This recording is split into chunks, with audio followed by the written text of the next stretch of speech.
más detallado, punto por punto. Lo primero que nosotros tenemos que ver es que el Señor tomó a 3 de sus discípulos y los llevó aparte, los apartó. Esto revela consigo una intimidad. Esto revela que el Señor no se revela ante multitudes, sino en la intimidad. Que muchos de nosotros, como cristianos, nos gusta ir de congreso en congreso, de actividad en actividad, y estamos constantemente en un activismo, pero eso no, muchas veces no fortalece nuestra vida espiritual. Porque el Señor claramente ha dicho que lo que fortalece la vida espiritual del creyente es la comunión con Él, es la intimidad con Él. Por eso, el Señor no se manifiesta, las grandes experiencias con Dios no son en las grandes multitudes. Nosotros vemos, por ejemplo, a un apóstol Pedro que cuando predicó, ahí sucedió el día de Pentecostés, que vino el Espíritu Santo y se convirtieron muchísimas personas. Pero hay que hacerse una pregunta: ¿cuánto tiempo duró el apóstol Pedro y los apóstoles en intimidad con el Señor antes de ese momento de exposición, por así decirlo? Antes de ellos darse a conocer a la gente como predicadores, ¿cuánto tiempo pasaron ellos apartados con el Maestro? Y es ahí donde está la esencia y el secreto de la intimidad con el Señor. Nosotros solemos pensar que necesitamos ir a un congreso, que necesitamos escuchar a un hombre que hable de parte de Dios, y realmente los grandes hombres de Dios y los hombres de Dios y mujeres de Dios nos ministran de parte del Señor. Pero donde nosotros adquirimos esa gran experiencia con Dios es buscando a Dios. No es buscando a los hombres, no es en los congresos, ni es en los grandes estadios, ni esos hombres que gozan de cierta fama de cierta reputación, sino es en la intimidad con el Señor. Por eso fíjense lo que sucede con el apóstol Pedro, lo que sucede con los 12 apóstoles o con los 11, que eran hombres sin ningún tipo de experiencia, eran hombres sin ningún tipo de proyección, humanamente hablando. Sin embargo, eran hombres indoctos. Sin embargo, el Señor Jesús vio en ellos algo especial y los escogió. Y esto va consono con lo que dicen las Escrituras: de lo vil del mundo escogió Dios para avergonzar a los sabios. Y aquí nosotros tenemos que entender que lo que el Señor nos está reflejando es que su manifestación, su gloria se revela en la intimidad, en lo secreto. Entonces desde la nube, la voz que habló dijo: este es mi hijo amado en quien tengo complacencia. A él oíd, háganle caso a él. Al oír esto, los discípulos se postraron sobre sus rostros y tuvieron gran temor. Estamos viendo a, a Moisés, estamos viendo a Elías, que se están manifestando en nuestra dimensión, por así decirlo. Pero eso a ellos no le causó temor. Es decir, porque fíjense que cuando vienen a sentir el gran temor, es cuando viene la nube y desde la nube de luz se manifiesta una voz que dice: este es mi hijo amado. No estamos hablando de miedo, estamos hablando de algo espiritual que estaba aconteciendo en estos hombres. Cuando ellos escucharon esa voz, se postraron, algo dentro de ellos reconoció que quien hablaba no era ni Moisés ni era Elías, era algo dentro de ellos reconocía que quien hablaba tenía autoridad, que quien hablaba tenía el poderío, que quien hablaba era lo que se colocaba por encima de todo y de todos.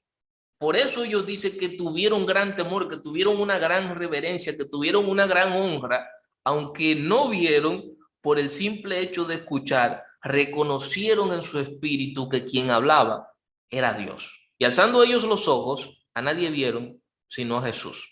Que la forma en la que Lucas relata los hechos nos ayuda a interpretar mucho mejor y a entender mucho mejor lo que dice Mateo. Aquí ya nos da a entender cuál es el propósito por el cual el maestro tomó a estos 3 discípulos.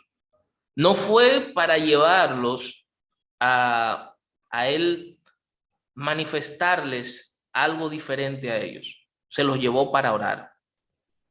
Él dice: tomó a estos 3 discípulos y subió al monte a orar. Esto era una costumbre del maestro. Fíjense, después Jesús fue con sus discípulos a un lugar llamado Getsemaní y les dijo, quédense aquí mientras yo voy allí a orar.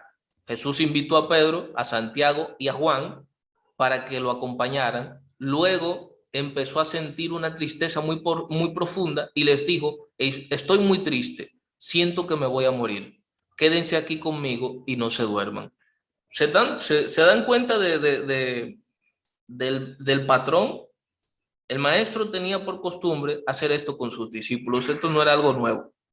Lo nuevo en este evento, lo nuevo en este evento que nosotros vemos de la transfiguración es que se manifiesta la gloria de Dios.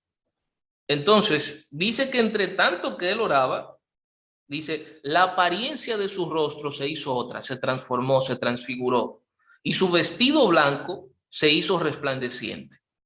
Sus vestidos se hicieron blancos y resplandecientes.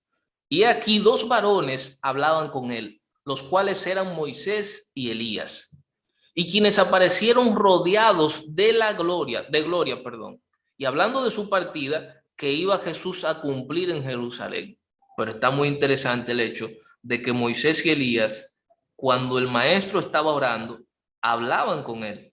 Y esto fue lo que los discípulos vieron. Y dicen que ellos estaban rodeados de gloria, es decir, estos hombres no eran fantasmas que se aparecieron ahí, ni que era una visión, no, era una manifestación del mismo reino de los cielos que estaba ocurriendo allí en ese momento mientras Jesús oraba. Y dice, y Pedro y los que estaban con él estaban rendidos de sueño. Aquí cambió el asunto.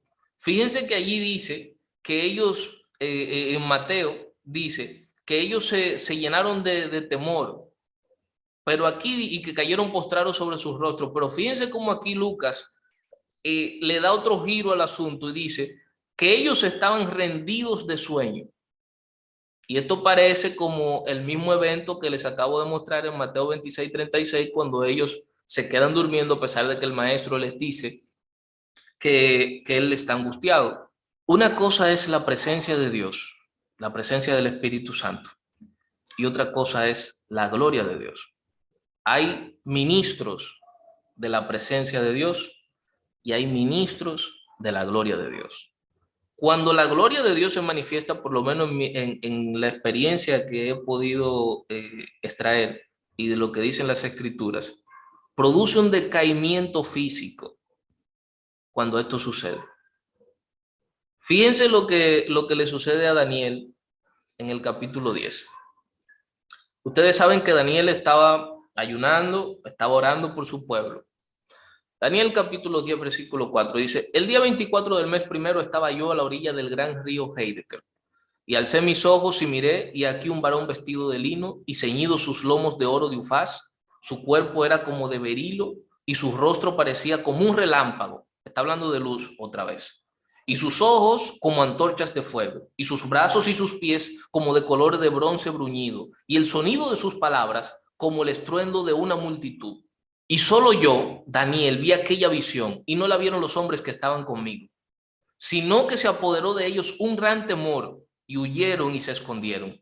Quedé pues yo solo y vi esta gran visión y no quedó fuerza en mí, antes mi fuerza se cambió en desfallecimiento y no tuve vigor alguno, pero oí el sonido de sus palabras y al oír el sonido de sus palabras caí sobre mi rostro en un profundo sueño con mi rostro en tierra. Lo mismo que les ocurrió a Pedro, a Jacobo y a Juan. Cuando escucharon la voz que hablaba desde la nube, ellos cayeron sobre sus rostros. Y es lo mismo que está diciendo Daniel, cuando oí el sonido de sus palabras, al oír el sonido, caí sobre mi rostro en un profundo sueño con mi rostro en tierra. Pero he aquí, una mano me tocó e hizo que me pusiera sobre mis rodillas y sobre las palmas de mis manos, es decir, se puso como un perrito, y me dijo, Daniel, varón muy amado, está atento a las palabras que te hablaré y ponte en pie, porque a ti he sido enviado ahora. Mientras hablaba esto conmigo, me puse en pie temblando. Fíjense que es lo mismo que sucede con los discípulos, lo único que son 2 escenarios distintos. Cuando los discípulos escuchan la voz desde la nube y ellos caen en tierra y sienten que desfallecen y no tienen ánimo, no tienen fuerza para pararse, ¿quién es que viene a levantarlos? Jesús. Por eso dice aquí, mas permaneciendo despiertos, vieron la gloria de Jesús y a los dos varones que estaban con él. Y sucedió que apartándose ellos de él, Pedro dijo a Jesús, Maestro, bueno es para nosotros que estemos aquí y hagamos 3 enramadas, y ya conocemos esa parte del relato.